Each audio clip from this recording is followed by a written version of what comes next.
NATO and European Union countries are currently debating Ukraine's request to use donated weapons to attack targets within Russia.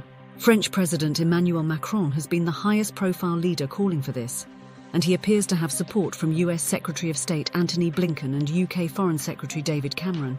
Outgoing NATO Secretary General Jens Stoltenberg weighed in on the issue this month, agreeing that NATO countries that donate weapons to Ukraine should not face restrictions and should be free to attack targets within Russia if Ukraine chooses to do so. Mr. Stoltenberg has also provided his opinion, as he is close to the end of his term and is freer to speak, and he is taking this moment to publicly criticize the Ukraine policy of the US administration. Mr. Stoltenberg criticizes US President Joe Biden for opposing the use of donated US weapon systems or any other donated weapon to attack targets within Russia's borders. President Biden and his national security advisor Jake Sullivan are concerned that allowing the use of US and Western weapons against Russian targets will risk escalation of the war.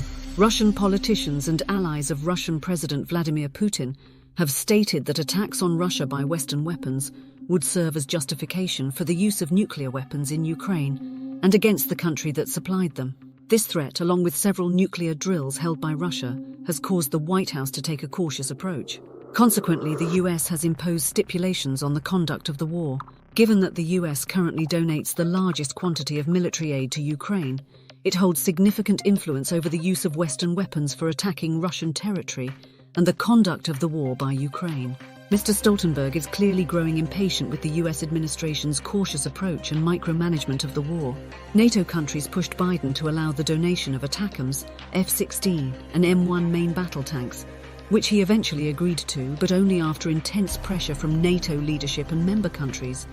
Stoltenberg and other European leaders have expressed frustration over the US administration's divided stance on the use of weapon systems. Secretary of State Antony Blinken and Secretary of Defense Lloyd Austin are in favor of allowing a freer use of US and Western donated weapon systems. President Biden and National Security Advisor Jake Sullivan are cautious, intent on keeping the war contained and managed, and do not want to risk escalation by allowing Western weapons to attack targets within Russia.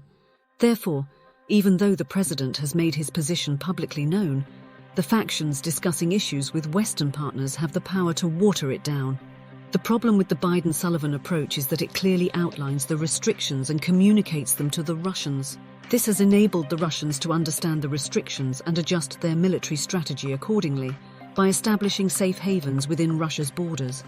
The administration's strategy employs a micromanagement style of warfare, a departure from the Lyndon B. Johnson administration's handling of the Vietnam War from the White House. Johnson's war management also prevented attacks on safe havens in Cambodia and Laos, enabling North Vietnamese and Viet Cong forces to conduct operations in South Vietnam from these safe havens. The current administration has renewed this practice. Secretary Blinken and Secretary Austin are generally in disagreement with Biden-Sullivan. Secretary Austin, a product of the post-Vietnam US military, has a predisposition to not allow the mistakes of the Vietnam War to happen again, and once the political decision is made, the military decides how to best accomplish the goal.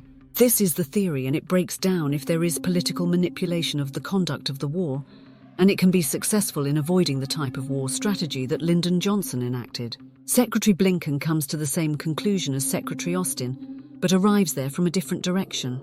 Blinken is no Henry Kissinger and is willing to defer to the European position so as to create a consensus with the United States and its allies instead of providing clear US leadership. When discussing policy in public, the two most powerful cabinet officials are not in public rebellion with the administration, but they are not hiding it either. So the split in the White House is not behind closed doors, and it is well known to the world, including the Russians. Secretary General Stoltenberg, who publicly disagrees with the US president and aligns himself with the Blinken-Austin faction of the US administration, clearly understands that international pressure can manipulate US policy that can be destabilizing.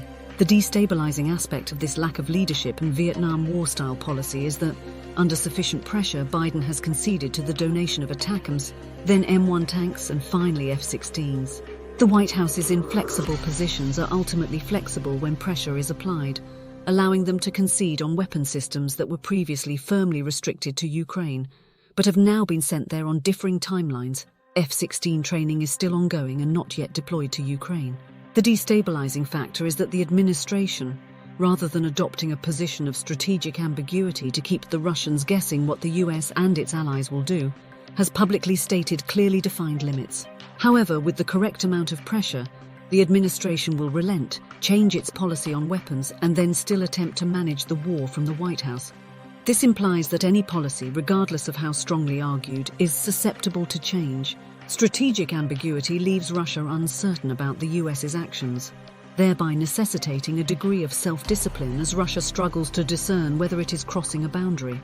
The White House's current approach involves policies that articulate rules, which can change when public pressure intensifies. This may seem like a difference without a distinction, but the subtleties are what make the two important differences. Strategic ambiguity leaves one party uncertain about the boundaries and can be difficult to counter without resorting to escalation or threats, as there is no explicit policy in place. Threats can counteract public red lines that are subject to change without notice by issuing counter red lines against any policy changes, thereby forcing them to remain unchanged. The US administration, though it has told Ukraine that it can attack Russia using its domestically manufactured weapons, has requested that Ukraine refrain from attacking Russia's oil and gas infrastructure.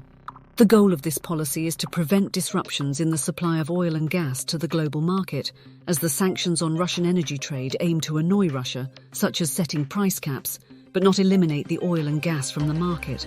Domestic politics in the United States are the most likely reason for this porous sanction process, which is not a loophole to the sanctions but an intentional feature.